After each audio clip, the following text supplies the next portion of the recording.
मेरा विश्वास है मेरे शंभु पर, इसलिए आपसे कहता हूं कि विश्वास भरोसा दृढ़ी उस पर रखना जो पार कर सकता है। क्यों डोले हम?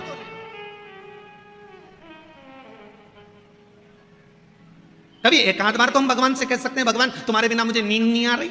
रोज फोन लगा के बोलती मुझे तुम्हारे बिना नींद नहीं आ रही।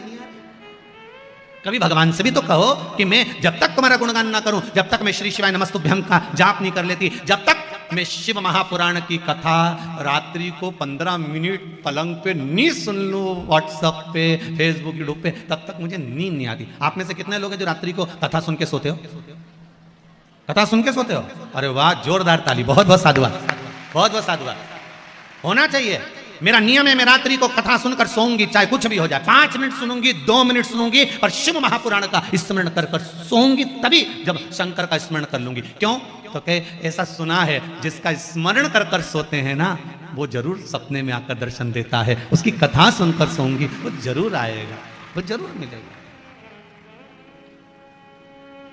विश्वास जागृत। कितने अच्छे अच्छे लोग गाना गाते हैं, तुझसे मिलने के लिए तेरी कसम। तो ये ऐसा एक आध बार भगवान सामने शिव, मेरे भोले तेरा सहारा है, मेरी नैया का तो उस विश्वास जागृत करो, भाव जागृत करो। पूरी कथा में से आप कुछ मत लेकर जाओ, नहीं ले जाना है तो, पर एक चीज लेकर जाना, श्री। अरे साथ में तो बोलो, हम श्री बोले तुम शिवाय बोल देते हो। जब देखो जब गड़बड़ गड़बड़ करते हो।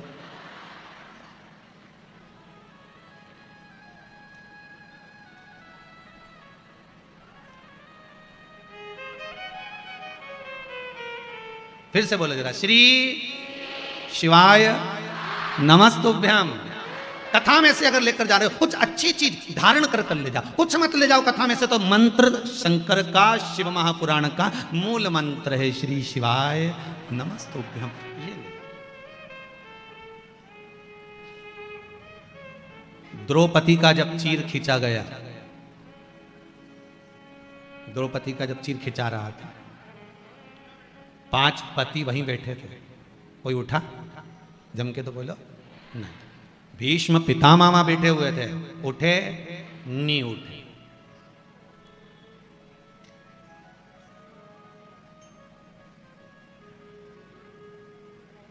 धृतराष्ट्र नहीं, गांधारी नहीं उठे, कोई नहीं उठा।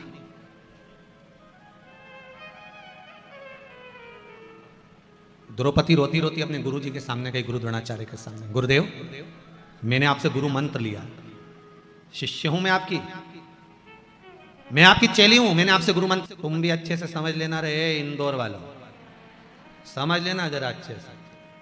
चाहे तुम गुरुजी को कितनी भी गुलाब जामुन खिला लो, चाहे गुरुजी को कितना भी घी लगा के पापड़ खिला लो, गुरुजी काम नहीं आएगा। आखिरी समय में जब तुम्हारे प्राण छूटेंगे तो क्या गुरुजी तुम्हारे साथ ऊपर जाएगा? अरे बोलो तो सही, जाएगा कहीं का गुरु तुम्हारे साथ में?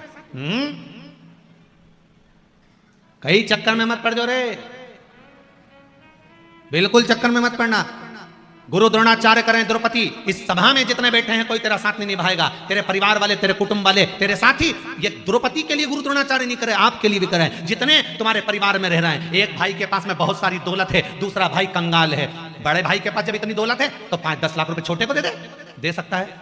जम के तो बोलो नहीं। दूसरा पैसा खाकर भग जाएगा तो भाई उसका बाल बाका नहीं कर पाएगा, और सगे भाई ने 50,000 खा लिए तो टोच के मार देगा। ये तो रिश्ते, ये संबंध, ये नाते। गुरु द्रोणाचार्य करें जितने सभा में बैठे, कोई तेरा साथ नहीं निभाएगा। और गुरु द्रोणाचार्य ने कहा, सुन रहे द्रौपदी, तेरे पति भी तेरा साथ नहीं निभाएंगे। सुन ले द्रौपदी, मैं गुरु हूं, मैं भी तेरा साथ नहीं निभाऊंगा। पर एक बात याद रखना द्रौपदी, मैंने तुझे जो गुरु मंत्र दिया था, उस मंत्र को जपना प्रारंभ कर दे, वो साथ निभा जाएगा। उसको जप ले। पूरी शिव महापुराण में कुछ याद रहे चाहे नहीं रहे, कोई याद करे ना करे, हम चले जाएंगे। अगली कथा 9 तारीख से खरगोन में चालू हो जाएगी। पहले हरदा में होने वाली थी, 9 तारीख वाली कथा और हरदा में कोई जिस परिवार में कथा थी बंसल परिवार में, उसमें कोई गमी हो गई, इसलिए वो कथा खरगोन में तारा कॉलोनी मंगरूल रोड खरगोन में होने जा रही है।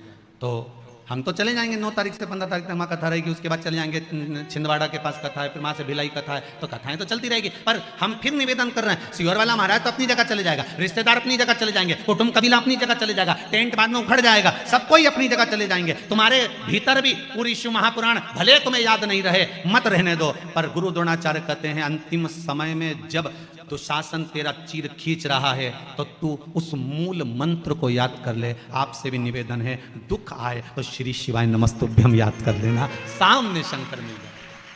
जब आपको लगे कि मुझे ये, मैं तो कह रहा हूं प्रैक्टिकल कर दे, एक छोटा सा प्रैक्टिकल करते रहना चाहिए। प्रैक्टिकल करने का जमाना भी है, प्रैक्टिकल करते रहो। हम कई बार कहते हैं प्रैक्टिकल करो। एक महाराज जी प्रवचन दे रहे थे, प्रवचन में कह रहे थे शराब नहीं पीना चाहिए, मदिरा मत पियो, गंदा नाली का पानी है क्यों पीते हो, गटर में पड़े रहोगे। उसी में महाराज का पहचान वाला बैठा था, उठ के खड़ा हो गया, ओ महाराज इतनी बड़ी बड़ी बातें कह रहा है, तेरा सग्गा भाई पी के तो नाली में पड़ा है, तो हमको ज्ञान दे रहा है महाराज, अपने भाई को क्यों नहीं देता। महाराज जी ने कहा देखो भैया मैं भी प्रवचन दे रहा हूं, मेरा भाई भी प्रवचन दे रहा है, बस अंतर इतना है मैं मुंह से समझा रहा हूं, मेरा भाई प्रैक्टिकल करके दिखा रहा है, मेरा भाई प्रैक्टिकल करके दिखा रहा है। आप किस में समझोगे। तो हम तो कहते हैं एक आध बार प्रैक्टिकल करके देखो, कहीं सियोर वाला महाराज झूठ तो नहीं बोल रहा। तुम जब दुख की घड़ी हो, तुम अकेले खड़ी हो और तुम्हें ऐसा लग रहा है कि तुम्हें ऑटो भी नहीं मिल रहा, तुम तो एक साधारण सा प्रैक्टिकल करो, ऑटो भी नहीं मिल रहा, 2 मिनट खड़े खड़े श्री शिवाय नमस्तुभ्यम, श्री शिवाय नमस्तुभ्यम, श्री शिवाय, और चिल्ला के भी नहीं बोलना आपने, नहीं तो पड़ोसन सोचेगी पगली है। नहीं अपन ज्यादा तेज चिल्ला के बोलो तो लोग तो समझे ना पागल हो गई ये तो अपने ऐसा चिल्ला चिल्ला के भी नहीं, अपने घटकी जिब्या से बोलना हो, अपने को किसी को दिखावा विखावा करना ही नहीं बिल्कुल भी, अपने तो भीतर से श्री शिवाय नमस्तुभ्यम जपते रहो। देखो जिस चीज की याद करोगे वो सामने, और थोड़ा समय जरूर लगता है, थोड़ा सा समय। हमने तो यहां तक कहा है तुम्हें रसगुल्ला खाना हो ना तो 2-3 दिन तक तुम श्री शिवाय नमस्तुभ्यम जपो, रसगुल्ला आके माने का कहीं से आए, कोई भी लाएगा लाएगा, तुम जपो तो मंत्र में वो बल है साहब। जब विदेश में श्री सूक्त के मंत्रों से सोना बना सकते हैं, हमारे भारत की भूमि के मंत्रों में बल देखिए कि विदेश में श्री सूक्त के मंत्रों से सोना बनाया जा रहा है, और हमारे भारत में केवल हम श्री सूक्त का पाठ कर रहे हैं, वो सोना बना रहे हैं। हमारे मंत्रों में इतनी प्रबलता है कि अगर हमने दिल से जप लिया तो परमात्मा भी सामने आकर खड़ा हो जाता है, और हुआ कई बार हुआ। तुम जपो तो मीराबाई जपी, भगवान आकर खड़े हो गए। मीराबाई के दादाजी ने कहा मेरी तबीयत खराब है मीरा, ये दूध का कटोरा ले जा, भगवान को पिलाया, ले। मीराबाई दूध का कटोरा ले गई, भगवान को दे दिया, भगवान के सामने रख दिया। मीराबाई अपने काम में लग गई, भगवान ने दूध नहीं पिया। मीराबाई को लगा रोज पीता होगा, आज नहीं पिया, हो सकता है अपन आपस में पहचान नहीं है इसलिए नहीं पी रहा होगा।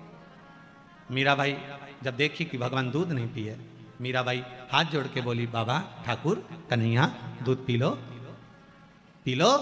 भगवान नहीं पिया, पत्थर की मूर्ति में से कोई भगवान प्रकट है दूध पीना, पियो, भगवान नहीं पिया। जब नहीं पिया मीराबाई चढ़ गई सिंहासन पे और भगवान के पास खड़ी होके उनकी गले में बैया डाल के बोली ये जो तेरे गाल है ना मोटे मोटे, एक आध दिन दूध नहीं पिएगा ना पतला हो जाएगा, पीले पीले। और जैसे ही मीराबाई ने कहा भगवान नीचे झुके, कटोरा उठाया, गटर गटर गटर गटर, भगवान दूध पी गए। अब भगवान तो दूध पी गए, मीराबाई अंगूठे से बजाती बजाती कटोरा लेके आई। दूधा जी ने कहा ला मीरा थोड़ा सा दूध दे दे, प्रसाद दे दे। मीराबाई कहते वो तो सब निपटा गया, सब पी गया, एक गटर में टकरा गया पूरा। गांव के लोग बोले पागल हो गई है मीरा, पत्थर की मूर्ति कोई दूध पीती है? मीराबाई बोली हाँ हाँ दादाजी पत्थर की मूर्ति ने दूध पिया, तुम पी गई? नहीं नहीं मूर्ति ने पिया, मूर्ति ने पिया। हाँ ऐसा होता है? हाँ ना मानो तो चलो मेरे साथ। मीराबाई कटोरा फिर भर के लेकर आ गई, अपने दादा को साथ ले गई, गांव के लोगों को साथ ले गई, भगवान के सामने कटोरा रखकर बोली प्रभु एक बार फिर से पी लो, फिर से पियो। भगवान नहीं पिया। मीरा की आंख में जल भर गया, गांव के लोग मुझे झूठा समझेंगे।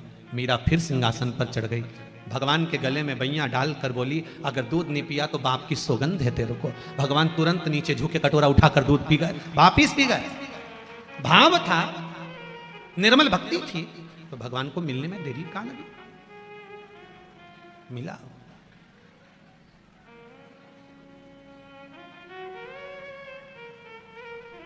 उसको पाने का तरीका आना चाहिए। आपका भाव अगर शुद्ध है तो भगवान मिलता जरूर। जपो, मूल मंत्र का स्मरण करो, श्री शिवाय नमस्तुभ्यम, श्री शिवाय नमस्तुभ्यम।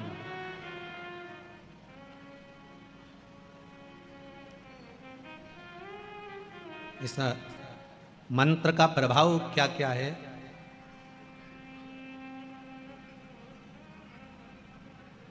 उसका मैं क्या वर्णन करूं। ये एक पत्र है, एक माँ ने लिखा है, मेरे बेटे का जॉब नहीं था,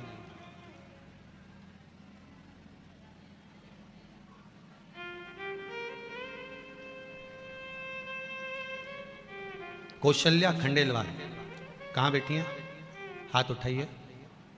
कौशल्या भाई खंडेलवाल, कहीं दिख रही हो तो भैया हाथ हिला देना हो। श्री शिवाय नमस्तुभ्यम। गुरुजी परिस्थिति बहुत डाउन थी, कहीं बैठी हैं कौशल्या भाई खंडेलवाल।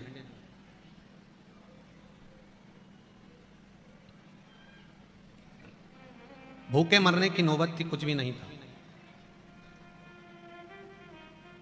आपने एक उपाय बताया था नवरात्रि में,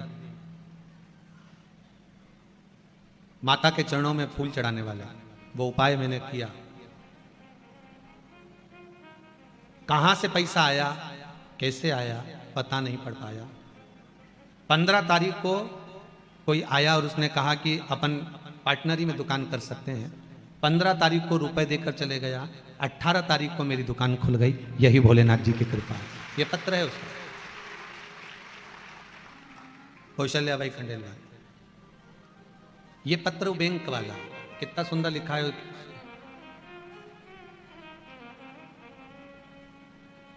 गुरुजी पहली बार श्राद्ध पक्ष की कथा में कुबेरेश्वर धाम आई थी मैं, सीहोर।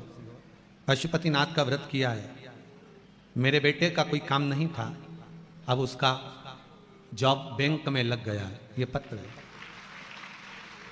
यहीं पढ़े रहेंगे, आप लोग आराम से पढ़ सकते हो। जिसने लिखा होगा वो भी यहीं बैठे होंगे।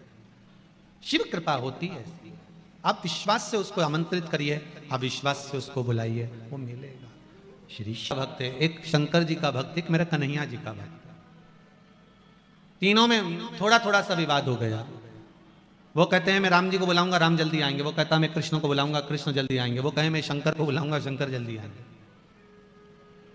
तीनों में थोड़ा थोड़ा सा खींचातानी हो गई। तीनों ने बुलाना चालू करा। पहला राम जी वाला था, उसने आवाज लगाई, राम जी महाराज, मेरे राजा राम आओ, हे मेरे राजा राम जल्दी पधारो। राम जी नहीं। फिर दूसरा बोला, हे मेरे द्वारका के नाथ द्वारकाधीश, हे मेरे कन्हैया, हे मेरे द्वारका के राजा, हे मेरे ब्रज के राजा, हे मेरे द्वारका नाथ पधारो। द्वारकाधीश नहीं। तीसरा खड़ा था, उसने कंकर उठाया, हाथ में रखा, बाबा भोलानाथ शंभो, ओ भोला। जो आवाज लगाई, सामने शंकर खड़े हो गए, सामने आ गए। थोड़ी देर बाद राम जी आ गए, भगवान कृष्ण जी आ गए। इतने में राम जी वाला बोला, प्रभु मैंने सबसे पहले आपको बुलाया था, आप क्यों नहीं आए? राम जी बोले, तूने बोला था अयोध्या के राजा राम पधारो। भगवान बोले, राजा कोई ऐसे ही थोड़ी ना चले जाता, पहले सेना तैयार करता है, रथ तैयार करता है, रास्ते ठाट लेता है, पंखा डुलाने वाला रथ लेकर, बग्गी लेके, तब सब आराम से फिर जाते हैं। तो दूसरा बोला, भाई भगवान कृष्ण मैंने आपको बुलाया था द्वारका नाथ था। भगवान बोले, मैं भी द्वारका का राजा हूं, मुझे भी निकलने में, रथ तैयार करने में, सेना लेने में, राशि ठाट में जाने में थोड़ा समय तो लगता है। तो इसके शंकर जी कैसे आ गए? तो राम और कृष्ण बोले, ये तो फिर ही है, अब ये कहीं के राजा वाजा तो है नहीं। अगर ये कहीं के राजा हो तो सेना वेना लेकर आए। अब आप कहीं के राजा को बुलाओ, मालूम पड़े कहीं का मंत्री फंत्री कोई बहुत उच्च कोटि का आ रहा हो, तो उसकी पूरी सेना बटालियन सब आए कि नहीं आए साथ में? तो पहले वो आए, तो उसी तरह जब राजा आता है तो सेना वेना साथ में लाता है। अब यहाँ राजा भगवान शंकर से कोई कहे कि भोलेनाथ जी को बुलाया, तो भोलेनाथ जी आए, तो क्या इतनी जल्दी कैसे आ गया? तो शंकर भगवान से पूछा, तुम इतनी जल्दी कैसे आ गए? तो राम और कृष्ण, शिव जी तो कुछ नहीं बोले, राम कृष्ण नहीं कह दिया, मेरे राघव जी और मेरे कन्हैया बोले, ये मृत्यु लोक के देवता है। मृत्यु लोक का देव मृत्यु लोक में रहता है, और मृत्यु लोक का मनुष्य एक बार दिल से पुकार ले, शंकर वहीं खड़ा हो जाता है। ये संभव है, ये मेरा शिव है।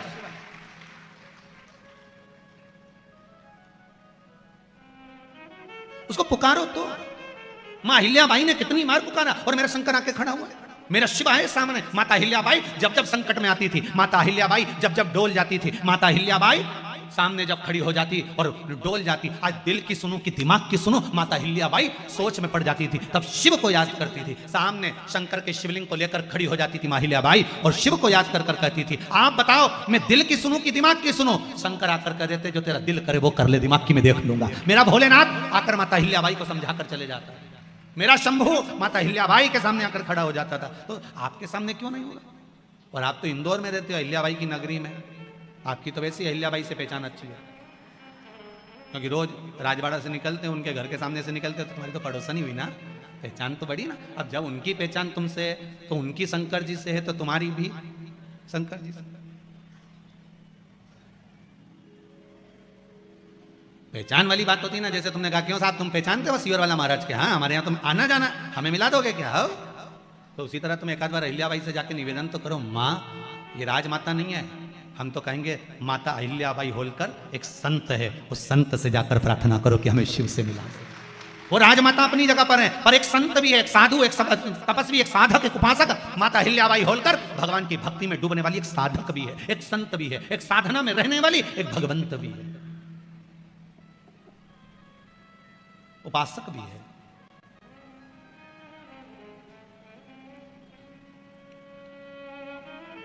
आप कहो तो उससे, चाहे चारों ओर अंधेरा हो, चाहे मौत ने मुझको, अरे मन नहीं डगमग मेरा हो, रहे ध्यान चरणों में, रहे तुम्हारे चरणों। पूर्ण विश्वास के साथ आप शिव की आराधना करें, पूर्ण भरोसे के साथ आप शंकर का अनुमोदन करें। पूर्ण विश्वास होना चाहिए, पर नम्रता के साथ शंकर का स्मरण हो, अहंकार के साथ नहीं। जब मेघनाथ युद्ध करने के लिए आया, लक्ष्मण जी ने हनुमान जी से कह दिया, मेघनाथ है, कोई टेंशन मत लो, इसको तो मैं निपटा दूंगा, इसको मैं समाप्त कर दूंगा, ये मरेगा मेरे हाथ से। लक्ष्मण जी ने जब अहंकार के शब्द बोलना प्रारंभ करे, किस मेघनाथ को मैं समाप्त कर सकता हूं, राम जी के पास सूचना गई कि लक्ष्मण इतने बड़े शब्द कह रहा है कि मेघनाथ को मैं मार सकता हूं, मैं इसको पछाड़ सकता हूं। होता है कई बार बड़े बड़े शब्दों का संबोधन लोग कह देते हैं, साहब बात निकलती है तो गप्पे मारने वाला तो कहीं पे भी गप्पा मार दे, उसका क्या? कई लोग कह देते हैं, कई लोग तो बात बात में बोले, मेरा समयान दे, मैं बताऊंगा तेरे को कि मैं हूं क्या। अभी तो मुझे पहचानता नहीं है, मेरे से मुंह मिला रहा है, मेरा समय आन दे, मैं बताऊंगा मैं क्या हूं, आन दे मेरा समय। और एक दिन छाती में दर्द हुआ, बॉम्बे हॉस्पिटल ले गए, डॉक्टरों ने कह दिया इसका समय आ गया, पड़ा रिया, जिंदगी भर कहता रिया मेरा समय आन दे। ऊंचे बोल कभी नहीं बोलना रे दादा, सुन लो रे अच्छे से, ओ जी जियो, अपने कभी ऊंचा बोल नहीं बोलना कभी भी। और मेरा भेरुओं से भी निवेदन है, इनसे भी निवेदन है कि बिल्कुल अपने शब्दों को तोल कर मोल कर बड़े आनंद में बोलिए साहब, जीवन का कोई ठिकाना नहीं। क्रोध में आ गए, एक बार भीम को अहंकार आ गया, भीम ने भगवान कृष्ण के सामने जाकर कह दिया, आप मुझे जानते नहीं हो, इन कौरवों को तो यूं मसल दूंगा, आप मुझे पहचानते नहीं हो। भगवान कृष्ण ने मन में सोचा पूरा युद्ध यही हरवाएगा, इसको अहंकार है ना, पूरा युद्ध यही हरवाएगा, ये पक्का। तो क्या करा जाए, आज भगवान कृष्ण ने भीम से कहा, भीम एक काम करो, तुम लंका चले जाओ। भीम ने कहा लंका काहे को जाऊं, तुम लंका जाओ और वहां पर जाकर मंदोदरी होगी, उस मंदोदरी से कहना कि भगवान राम का दूसरा अवतार हो गया है, कृष्ण अवतार, उन्होंने आपको युद्ध देखने के लिए बुलाया, जाओ जरा। भीम भीम ने कहा वो राम, वो रावण, उसकी पत्नी अभी तक जीवित है? भगवान बोले हाँ जीवित है, तू जा तो सही, विभीषण का राज्य चल रहा है, उसके छोरा छोरी होंगे, जा। गए भीम, और भीम ने जाकर कहा मंदोदरी से मिलना है। मंदोदरी के सामने पहुंचे। आप मंदोदरी हो? हाँ, प्रणाम करता हूं। बोलिए क्या बात है? भगवान राम का अवतार हो चुका है, कृष्ण अवतार। मंदोदरी ने हाथ जोड़ा। हाँ बोलिए, भगवान राम ने आपको वचन दिया था, कुछ बात हुई थी आपकी? हाँ, मैं जब युद्ध के मैदान में अपने पति के शव को देखकर रो रही थी मंदोदरी बोली, तब मुझे राम जी ने कहा था मंदोदरी क्यों रो रहा, और मैं उसको नमन करने नहीं आ सकी। मंदोदरी, अच्छे कुल की नारियां युद्ध के मैदान में नहीं आती, आपको मालूम है? इसलिए आप युद्ध के मैदान में नहीं है। अगर मैं युद्ध ही देख लेती तो तर जाती। मंदोदरी बोली। भगवान कृष्ण राम जी कहते हैं मंदोदरी, अगर तुम्हें युद्ध देखने का इतना शौक है, मेरा अगला अवतार कृष्ण अवतार होगा, तब मैं तुम्हें युद्ध देखने के लिए बुलाऊंगा, चिंता मत करना। मंदोदरी कहती है आज कृष्ण अवतार हो गया, मुझे युद्ध देखने बुलाया होगा, चलने को तैयार। मंदोदरी ने पूछा भीम एक बात बताओ, युद्ध किसका है? क्या भगवान कृष्ण युद्ध लड़ रहे हैं? भीम कहते हैं मंदोदरी काकी, मेरे जैसे योद्धाओं का युद्ध है। अभी आपने मुझे देखा क्या है? मंदोदरी, मुझे देखोगी युद्ध करते हुए तब मालूम पड़ेगा। मंदोदरी ने कहा चलो अच्छा, बाद में चलते हैं युद्ध के मैदान में, पहले एक काम करो, स्नान कर लो, भोजन कर लो, फिर चलते हैं। जाओ जरा स्नान करो। मंदोदरी ने उसको भेज दिया। भीम स्नान करने लंका के पीछे गया। एक तालाब में भीम कूद गया। तालाब में कूदा, नहाने के लिए जो गया तो 4 दिन में निकल के वापिस आया। 4 दिन में भीम तालाब में से निकल कर आया। आकर मंदोदरी काकी को नमन करा। मंदोदरी ने कहा 4 दिन से कहां गया था? भीम कहता मैया एक बात समझ में नहीं आया मंदोदरी काकी, समुद्र में कूदता था, 1 सेकंड में ठाक आकर छूकर ऊपर आ जाता था, पर तुम्हारी लंका में ना जाने कौन सा तालाब है जिसमें कूदा, 4 दिन हो गए तो भी था नहीं मिल पाया, तो निकल कर बाहर आया। मंदोदरी ने पूछा नहाने कहां गया था? भीम बोला लंका के पीछे। मंदोदरी बोली वो लंका के पीछे तालाब नहीं है, मेरा देवर कुंभकर्ण मर गया था, उसके सिर की हड्डी पड़ी थी, उसमें पानी भरा हुआ था।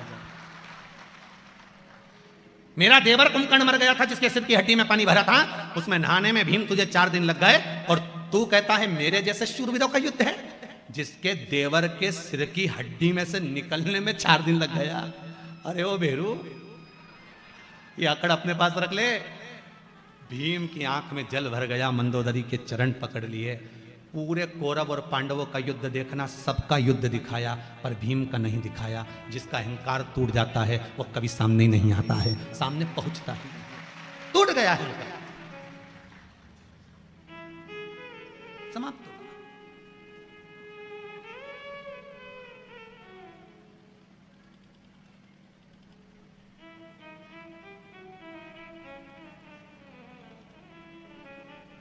अहंकार चले गया उससे। महाराज, आज लक्ष्मण जी को अहंकार था। लक्ष्मण जी कहते मेघनाथ को मैं मार सकता हूं। भगवान ने बुलाया लक्ष्मण को एक कटोरा दे दिया। कटोरा ले जा, भिक्षा मांग कर ला जा। युद्ध के मैदान में मैं भिक्षा मांगू? हाँ, किससे मांगना है? राम जी ने कहा सबसे पहला व्यक्ति जो मिलेगा उससे भिक्षा मांग कर ला, चले जा यहां से। लक्ष्मण जी कटोरा लेकर गए तो रावण के ही सैनिकों में से एक सैनिक मिल गया। लक्ष्मण जी ने मन में सोचा बताओ इससे भीख मांगना पड़ रही भिक्षा। सैनिक से कहा भिक्षाम दे, कुछ दे दो। सैनिक ने थोड़ा सा अनाज दे दिया। लक्ष्मण जी ने ले जाकर राम जी को दे दिया। युद्ध प्रारंभ हुआ। मेघनाथ ने ब्रह्मास्त्र शिवास्त्र सारे छोड़े। लक्ष्मण ने सबको प्रणाम करा, नमन करा। आखिरी में मेघनाथ के प्राणों को हर लिया। हनुमान जी के मन में यह बात सटपटा रही थी कि भगवान ने इससे भिक्षा क्यों मंगवाई। जब मेघनाथ को मारकर लक्ष्मण जी आ गए, प्रणाम करा भगवान को, तब हनुमान जी ने पूछ लिया एक बात तो बताओ प्रभु, आपने लक्ष्मण से भिक्षा क्यों मंगवाई थी? युद्ध के मैदान में आप लक्ष्मण से भिक्षा क्यों मंगवा रहे थे? भगवान कहते हैं हनुमान, मैंने लक्ष्मण से भिक्षा इसलिए मंगवाई थी कि इसका अहंकार समाप्त हो जाए और इसका हृदय में नम्रता आ जाए। मेघनाथ को मारना सरल नहीं था। नम्रता लेकर जब सामने खड़ा हुआ, शिवास्त्र आया, ब्रह्मास्त्र आया, सारे अस्त्र को लक्ष्मण जी ने प्रणाम करते गए, नमन करते गए, नमन करते गए, स्वीकार करते गए, तो ना शिवास्त्र कुछ बिगाड़ सका, ना ब्रह्मास्त्र कुछ बिगाड़ सका। इसलिए मेघनाथ मर गया, लक्ष्मण की विजय हो गई। जब नम्रता लेकर संसार के सामने जाओगे तो यह पक्का है विजय होकर ही आओगे। नम्रता रखिए। जो कल्ले हैं वो तो टूट जाएंगे। अकड़ना मुर्दे की शान है और झुकना जीते की पहचान। कितने लोग जिंदा हैं? जो अकड़ रहे थे वो तो मर गए। जो ज्यादा अकड़े नहीं, तुम्हारे सामने जो अकड़ की बात करे तो कहना मरा हुआ है तो रे। अगर कोई अकड़ की बात करे ना तो समझ लेना मुर्दा है। इससे क्या बात करो मरा हुआ से? अपन तो जिंदा से बात करें, अपन भूतों से बात करें, अपने बात नहीं करना। जो ज्यादा अकड़े, मान सम्मान प्रतिष्ठा यश कीर्ति में जो अकड़ रहा हो, समझ लेना मृत्यु के घाट पर है। मृत्यु के घाट।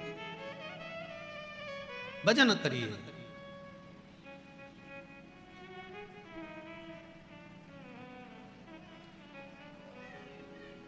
आपका धैर्य और आपका जो मौनता है, बहुत बहुत बहुत प्रेम से कथा सुन रहे हो महाराज। हमको तो कई लोग कह रहे थे कि महाराज जी इंदौर में कथा होती है तो लोग इतना शोर करते हैं, इतना शोर करते हैं कि कथा ही सुनना बड़ा मुश्किल हो जाता है। परंतु हमने तो यहाँ देखा कि इतने प्रेम से सुनते हैं, इतने प्रेम से सुनते हैं कि कहीं का नजर नहीं लगा जाए तुमको। सोचो बेटे, आओ तुम सब घर जाके नजर उतरवा लेना है। इतने प्रेम से कथा सुन रहे हो, और क्या चाहिए। शिव उपासना भगवान शंकर की कथा धैर्य आनंद के विषय करती है, भक्ति का रस तत्व ग्रहण करने की एक प्रेरणा देती है। शिव महापुराण में वर्णन आता है महाराज, भगवान शिव को एक बार क्रोध आ गया। देखिए, भगवान विष्णु, भगवान ब्रह्मदेव और भगवान शंकर, शिव का जो प्रागट्य है वो संहार के लिए, कि हमें सब कुछ नष्ट करना, संहार करना। पर भले सब कुछ नष्ट करना है, पर फिर भी शंकर भगवान हर कभी क्रोध नहीं करते। मेरा शिव, अगर ये जरूरी नहीं है कि आपको अगर कोई पद मिला है, आपको अगर कोई चीज मिली है तो आप उसका दुरुपयोग करो। शंकर भगवान रुद्र हैं, पर यह जरूरी नहीं है कि वो बार बार क्रोध करें, बार बार क्रोधित हों। ये शिव जी नहीं जानते।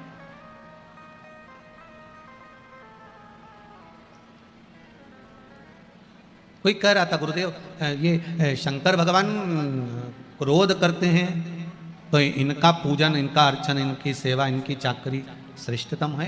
क्यों नहीं है? क्यों नहीं करते?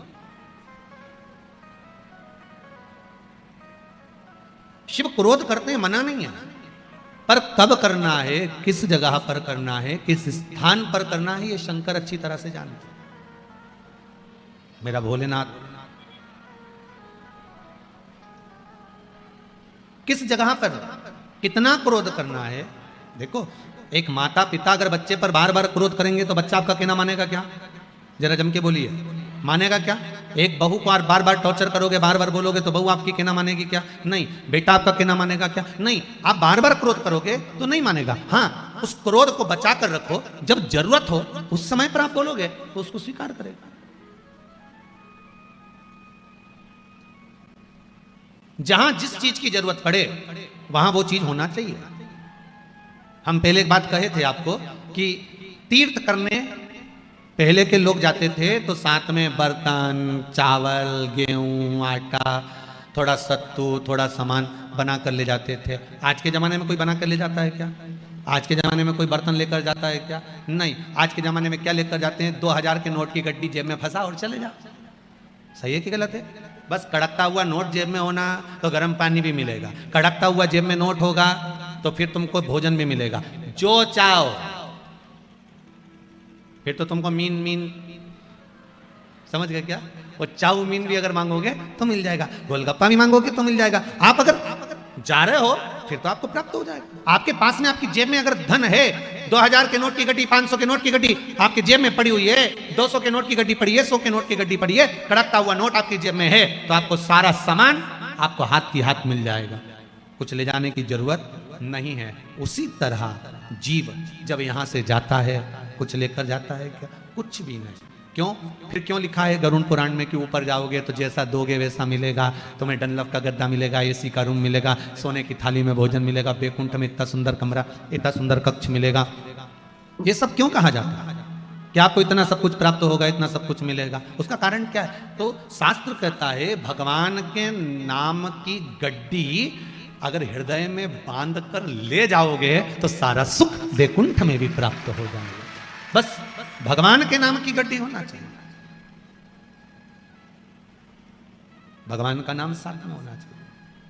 कलयुग केवल नाम आधारा, सुमर सुमर नर उतरहि पारा। कलिकाल में केवल एक नाम की आधारशिला है। भगवान के नाम को आधार बनाकर जो भगवान की अविरल भक्ति में डूबता है उसकी नैया पार। क्रोध करो,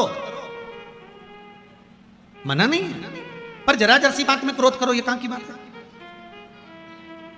पत्नी और पति दोनों के क्रोध में एक अंतर है। क्या अंतर है पत्नी और पति के क्रोध में? जम के बोलो, जरा किसी को मालूम हो तो जरूर बताना। पति और पत्नी के क्रोध में एक अंतर है। पति क्रोध में होता है तो लड़ झगड़ के बाहर जाता है, घर से बाहर चले जाता है, और पत्नी क्रोध में होती है तो लड़ झगड़ के कमरे के अंदर चली जाती है। अंतर है कि नहीं दोनों में? बोलो सही है कि गलत है? पति को झगड़ा होगा, गुस्सा आएगा, क्रोध आएगा, लड़ेगा, झगड़ेगा तो तुरंत मैं तो जा रहा, तेरे से तो बात करना ही बेकार, वो जाए वो जाए वो जाए। और पत्नी को अगर गुस्सा आया, लड़ झगड़ के, तो ये अंदर गई, कुंडी लगाई, तकिया में मुंह, और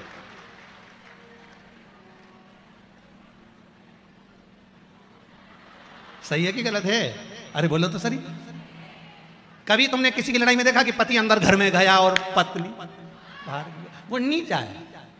वो पत्नी इतनी विचित्र हो, और महाराज धर्म पत्नी है, वो फर्ज अदा करती है। कितना भी झगड़ा हो जाए, कितनी भी लड़ाई हो जाए, वो के मैं तो नहीं जाऊंगी, जब घर से कमरा के अंदर चली जाए ने, तकिया में मुंडा रख के फिर बिनकती फिरे, रोती फिरे।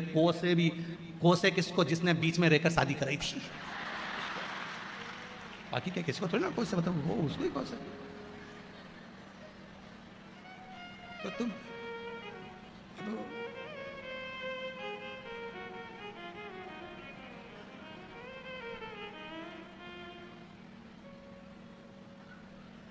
वो अंदर जा रही है रोने के लिए, वो बाहर चले गया। क्रोध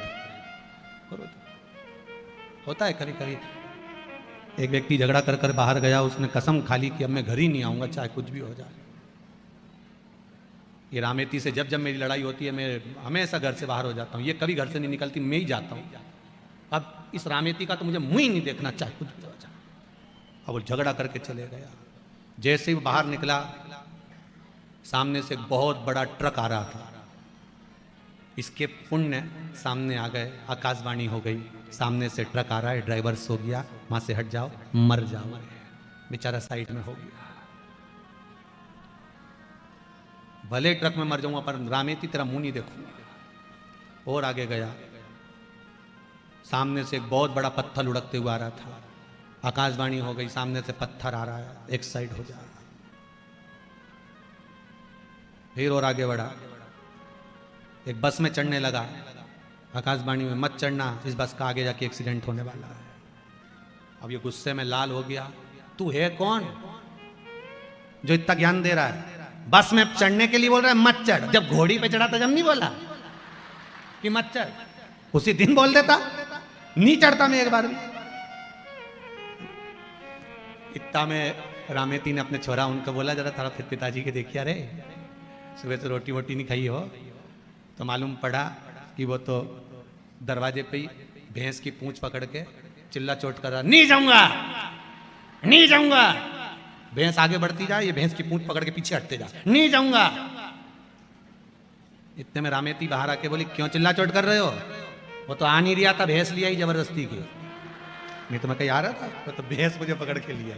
अब जैसे भैंस ने इससे कहा था कि चल, प्रेम है। देखो ये जरा जरा सी बात में विवाद हो जाना और अदालत में पहुंच जाना, ये सब बेकार बात है। हम कहते हैं पति पत्नी का जो संबंध है, माता पार्वती जी ने शिव जी से 2 वर मांगे थे। पहला वर था, भोलेनाथ जी वर दीजिए जिस पति पत्नी में झगड़ा हो उसमें प्रेम बढ़े, और दूसरा वर दीजिए काशी में जो मरे उसके कानों में गुरु मंत्र आप दे दीजिए। बस शिव ने 2 वर पार्वती को दिए थे।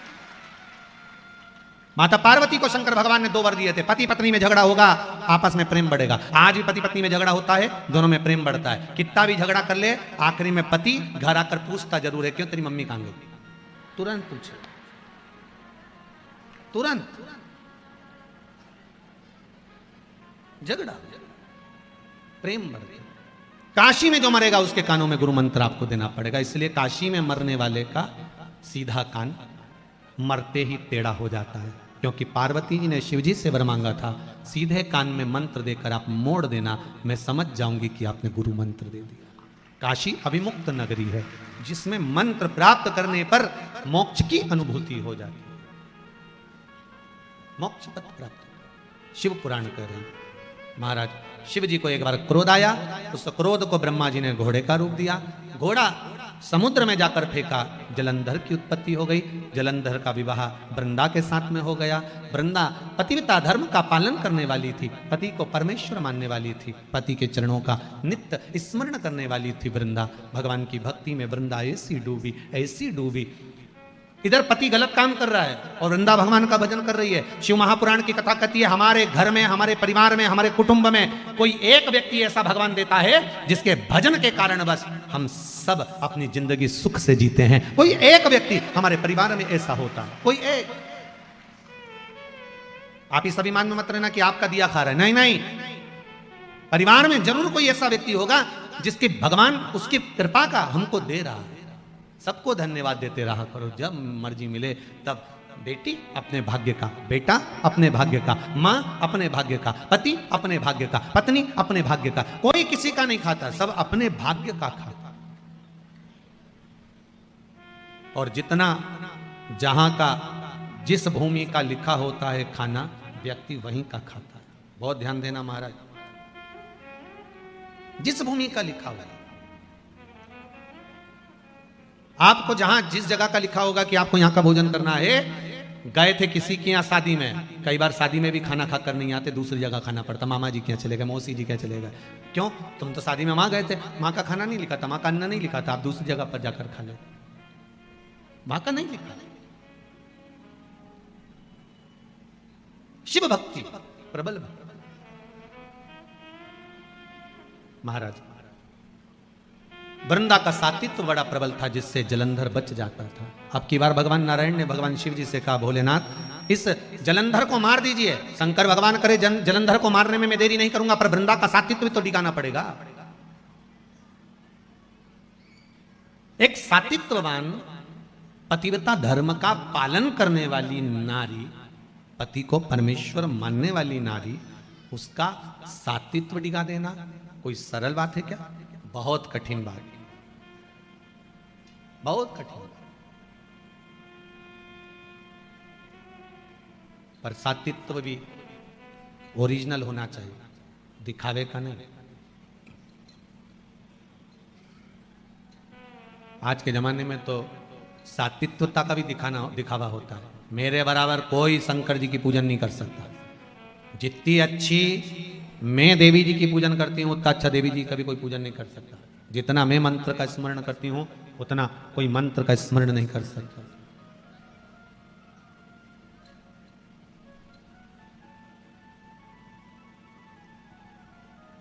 कितना अंदाजा लगाते हैं लोग बात, तो कई बार तो शादी में अंदाजा लगा लेते हैं, मेहंदी अच्छी रची मतलब ई के चाहने वाला।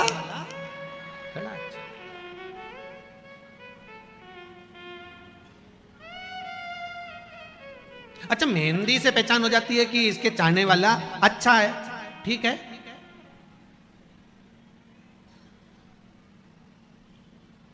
भगवान चाहे वो कौन सी मेहंदी रचाए कि मालूम पड़ जाए कि इसको भगवान बहुत चाहता है, वो मेहंदी कौन सी है। भागवत जी में लोग गाते हैं,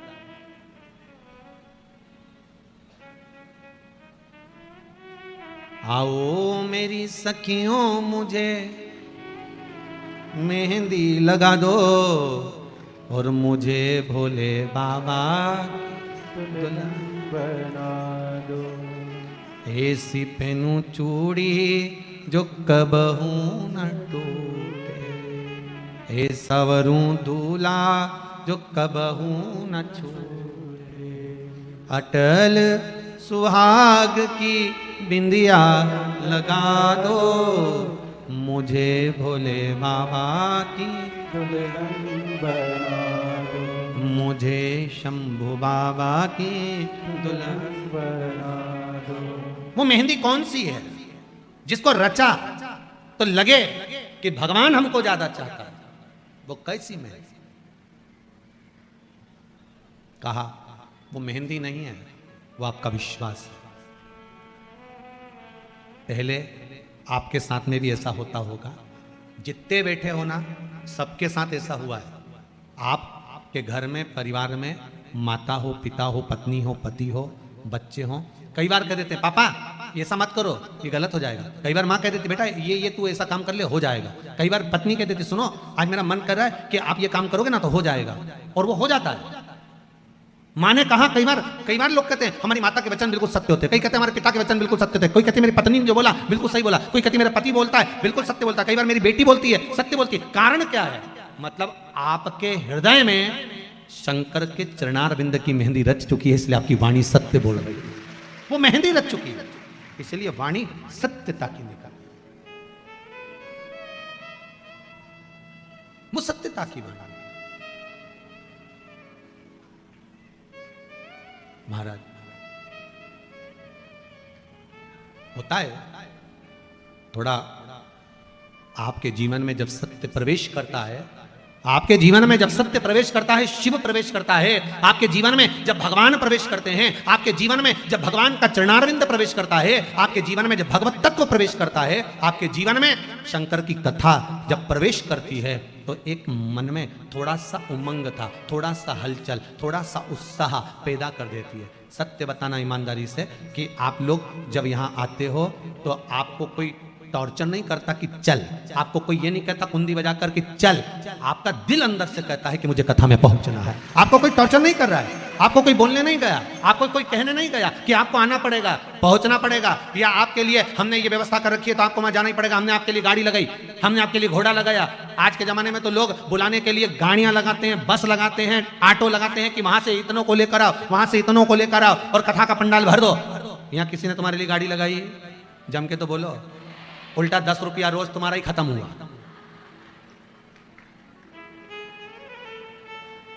किसी ने गाड़ी लगाई? नहीं। किसी ने बस लगाई? नहीं। कोई ने जाकर कहा? नहीं, कोई नहीं कहा। केवल इस व्यासपीठ से, सीहोर से यह जरूर कहा गया था कि इंदौर में कनकेश्वरी गरबा ग्राउंड में कथा है, और आपने सुना और बाबा की कृपा से आप यहां पर। श्री रमेश मेंदोला मित्र मंडली कथा करवा रही है, भाव प्रकट हो रहा। 8-10 दिन पहले कोई अनाउंसमेंट हुआ क्या? जम के बोलो। 10 दिन पहले कोई बैनर लगा क्या?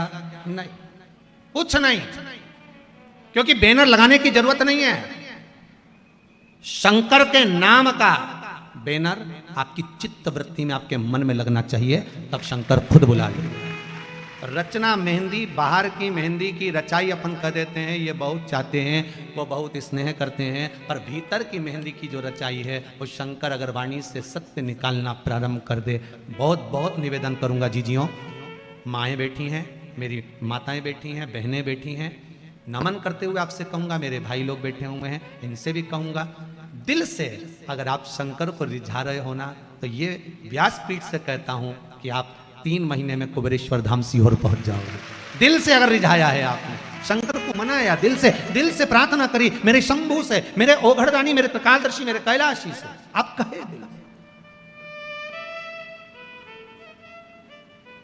बुरी जाए, बस जीवन के सारे दुख, रोग, बीमारी, तकलीफ, सब कष्ट दूर। वृंदा का सात्वित्व प्रबल था, दिखावा नहीं करती थी वृंदा।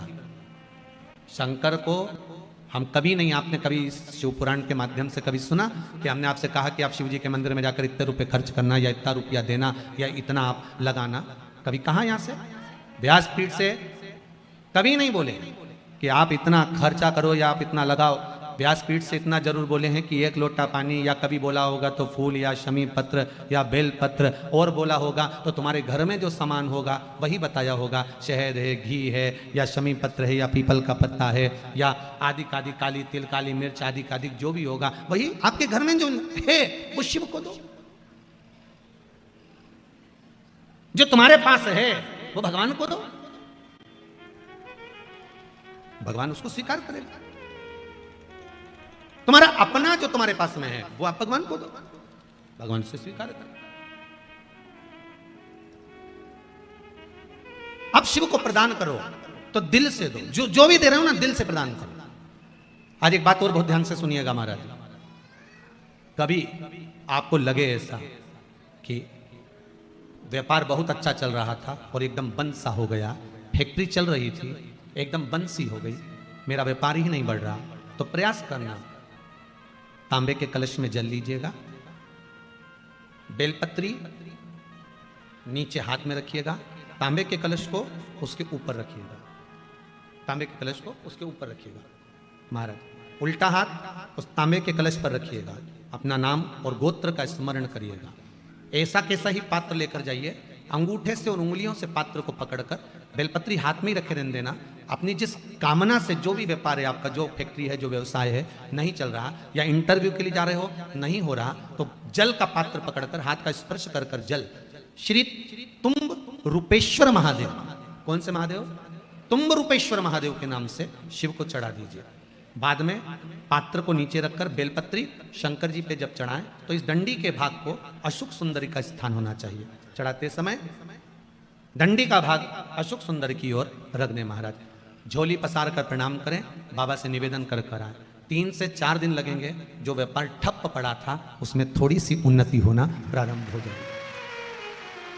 तुम रूपेश्वर महादेव भगवान शंकर आनंद की राशि हैं, शिव सुख की राशि है, आनंद देना।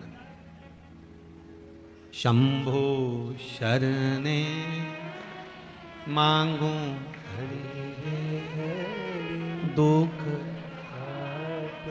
दया कारी निधरे।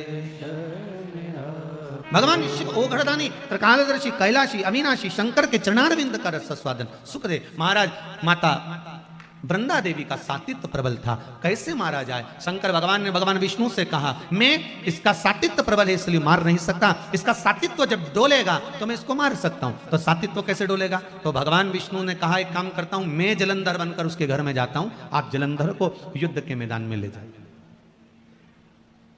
आप जलंधर को युद्ध के मैदान में ले जाओ। भगवान ओघड़दानी त्रिकालदर्शी कैलाशी जलंधर को ले गए युद्ध के मैदान में। भगवान नारायण जलंधर बनकर उसके घर में प्रवेश कर गए, वृंदा के साथ रहने लगे। कितनी विचित्र कथा है, बहुत ध्यान दीजिएगा। मेरे शंकर भगवान ने भगवान नारायण से यह नहीं कहा कि आप जलंधर बनकर जाओ, मेरे शंकर भगवान ने यह नहीं कहा कि आप रूप बदल कर जाओ, मेरे शंकर भगवान ने यह नहीं कहा कि आप जाकर उसके साथ छल करो। मेरे शंकर भगवान ने केवल इतना कहा कि इसका सातित्व अगर पक्का है तो मैं इसको मार नहीं सकता, अगर सातित्व पक्का है तो मैं इसको नहीं मार सकता, मैं इसको संहार नहीं कर सकता। अब जाएं ना जाएं वो आपके ऊपर। कहना शिव का काम, करना आपका काम। आप अगर शंकर की भक्ति को धारण कर रहे हैं, शिव तत्व को धारण कर रहे हैं। एक माता जी ने लिखा है, गुरुजी आपने अभी और बहुत सारे पत्र तो यहाँ पड़े हुए हैं, ये पढ़े नहीं है परंतु उम्मीद है बाबा का। एक पत्र में लिखा है कि आपने जो सावन के महीने में शिवरात्रि का पूजन कराया था, उस समय पर मेरे हाथ में उस पूजन के 15 दिन पहले पैरालिसिस आ गया था, एक भाग पूरा काम करना बंद कर दिया था। फिर भी मेरे बेटे और बहू ने वो सावन के महीने की शिवरात्रि पर रात को जो अभिषेक करा, काली मिर्च उसमें समर्पित करी, उसी में से एक काली मिर्च उठाकर मैंने वो काली मिर्च खाई और बाबा की कृपा से 15 दिन के अंदर मेरा हाथ काम करना चालू कर दिया। ये विश्वास आपका था, ये भरोसा आपका था।